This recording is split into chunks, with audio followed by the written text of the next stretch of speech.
पिछले दिनों एक कमिश्नर साहब मुझे मिलने के लिए तशरीफ लाए,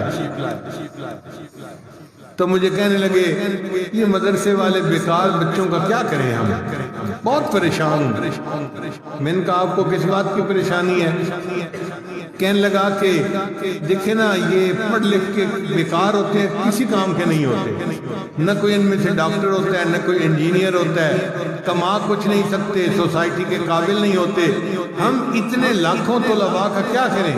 मेरा तो दिल चाहता है मदारिस को बंद कर दिया जाए। फिर मैंने कहा कि कमिश्नर साहब, मैं आपको चंद बातें कहूँगा, आप बुरा न मनाइएगा। कहते हैं ठीक है। मैंने कहा कि ये जो चंद दरवेश किस्म के लोग हैं ना तलबा, ये हैं शहजादे, और इन शहजादों की वजह से अल्लाह आपको भी रिज़्क दे रहा है। तो हैरान होकर पूछते क्या मतलब? मैंने कहा इनके कुरान पढ़ने की वजह से अल्लाह आपको रिज़्क देता है। अगर ये ना होते तो बाकी लोगों को तो अल्लाह पीने को एक घूंट पानी भी ना देता। हदीस मुबारक में कुछ अल्लाह के बंदे ऐसे होते हैं, वबिहिम युनसरून, अल्लाह उनके जरिए बाकियों की मदद करते हैं। वबिहिम युमतरून, उनके सदके अल्लाह बारिशें बरसाते हैं।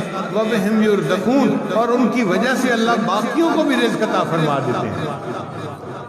मैंने कहा कि हदीस पाक में आता है अल्लाह ताला किसी कौम पे अजाब का इरादा करते हैं, मस्जिद में एक तालिब इल्म अल्लाह अकबर की आवाज़ देता है, अल्लाह अकबर की बात सुनकर अल्लाह को प्यार आ जाते हैं, अल्लाह अजाब मुअख्खर कर देते हैं। अगर ये तुम्हारे शहरों का मामला होता जो तुमने क्लब बनाए हुए हैं और जो तुमने बाजारों के अंदर उरियानी फाशी फैलाई हुई है, तो अल्लाह किसी को पीने को एक गिलास पानी ना देते। अगर तुम्हें कुछ मिल रहा है तो इन फकीरों की वजह से मिल रहा है।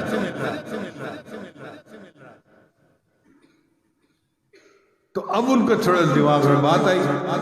मैंने कहा कि देखें, हमारे पास मिसालें हैं कि ज्यादा खा के तो मर गए, ऐसी मिसाल कोई नहीं कि कोई भूखा मर गया हो। मैंने कहा कमिश्नर साहब, आपका इतना बड़ा एरिया है, आप फैसलाबाद, झंग, फलां, टोबा, इतने जिलों के कमिश्नर हैं, डिप्टी कमिश्नर के भी ऊपर। अब आप मुझे बताइए, आपने कभी सुना हो कि कोई हाफिज, कोई मौलवी भूख प्यास से मर गया हो? कहते नहीं सुना। फिर मैंने कहा अच्छा, मैं अब आपको एक बात और बताऊं। क्या? मैंने कहा कि आपकी वजह से हमारे पेट अल्लाह ने बढ़ा दिए हैं।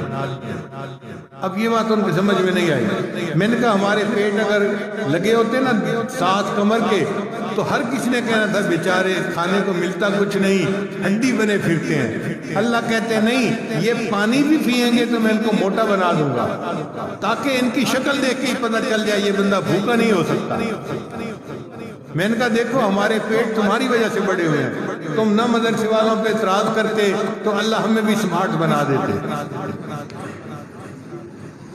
फिर मैंने कहा अच्छा, हमारे पेट बड़े हुए हैं, जरा आप पेट बढ़ा के दिखाएं। तो मैंने कहा है कोई ऑफिसर जो अपना पेट बढ़ा के दिखाया?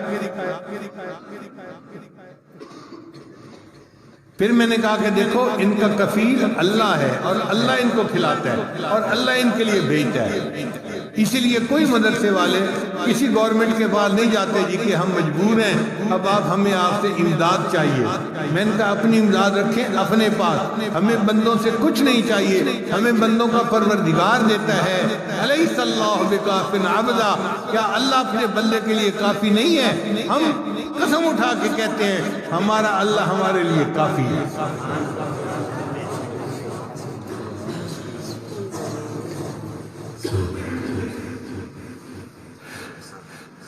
फिर मुझे कहने लगे आप तो लिखे पढ़े आदमी हैं, आप भी मौली वाली बातें कर रहे हो। मैंने कहा कि मैंने आपको अब हक बात समझा दी है, तो अब क्या आपको समझ नहीं आ रही? अच्छा, मैं आपको जरा एक और तरीके से समझाता हूँ। मैंने कहा देखिए, मुल्क में इंडस्ट्री के ग्रुप होते हैं, ये मंशा ग्रुप ऑफ इंडस्ट्रीज है, ये दाऊद ग्रुप ऑफ इंडस्ट्रीज है, ये क्रिसेट ग्रुप ऑफ इंडस्ट्रीज है। कहने लगे हाँ ग्रुप होते हैं। मैंने कहा ये तलबा है ना, ये पर्ल ग्रुप ऑफ इंडस्ट्रीज है। पर्ल कहते हैं मोती को। कहने लगे क्या मतलब? میں نے کہا آپ کی فیکٹریاں کوئی شوگر بناتی ہے، کوئی ٹیکسٹائل کے کپڑے بناتی ہے، کوئی لوہے کے پرزے بناتی ہے۔ یہ طلباء ایسی فیکٹری ہیں جو موتی بناتے ہیں۔ کہنے لگے جی وہ موتی کہاں جاتے ہیں؟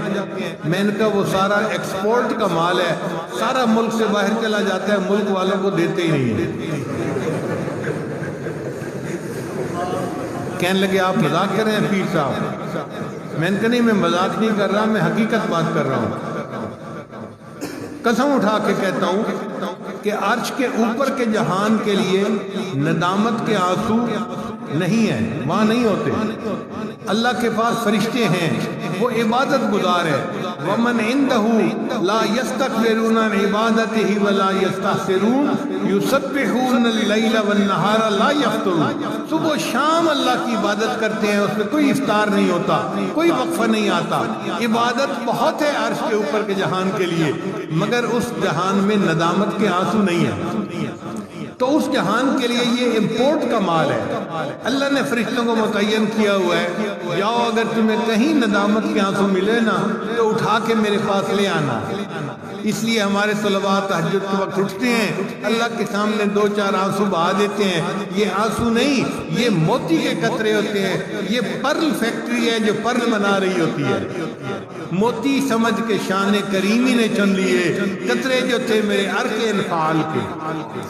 میں نے کہا اللہ ان کے آنسوؤں پہ موتیوں کا بھاؤ لگا دیتے ہیں، ان کی برکت سے پھر باقی ملک کے لوگ بھی روٹیاں کھا رہے ہیں۔ پھر ان کی سمجھ میں کچھ بات آئی، کہنے لگے آج آپ نے مجھے بات سمجھائی، یہ تو بڑے اہم لوگ ہیں۔ میں نے کہا ہاں، اب جو ہے نا جب کبھی آپ کسی کے بارے میں سنیں کہ یہ مدرسے کا طالب علم ہے، اس کو اپنے پاس بلایا کریں، اس کے ماتھے کا بوسہ لیا کریں۔ یہ وہ بچہ ہے جس کی وجہ سے تمہاری سیٹ بچی ہوئی ہے، تمہارا ملک بچا ہوا ہے، تمہارا ایمان بچا ہوا ہے، یہ تمہارا محسن ہے۔ تب اس کی سمجھ میں بات آئی، کہنے لگے آپ بات تو ٹھیک کر رہے ہیں۔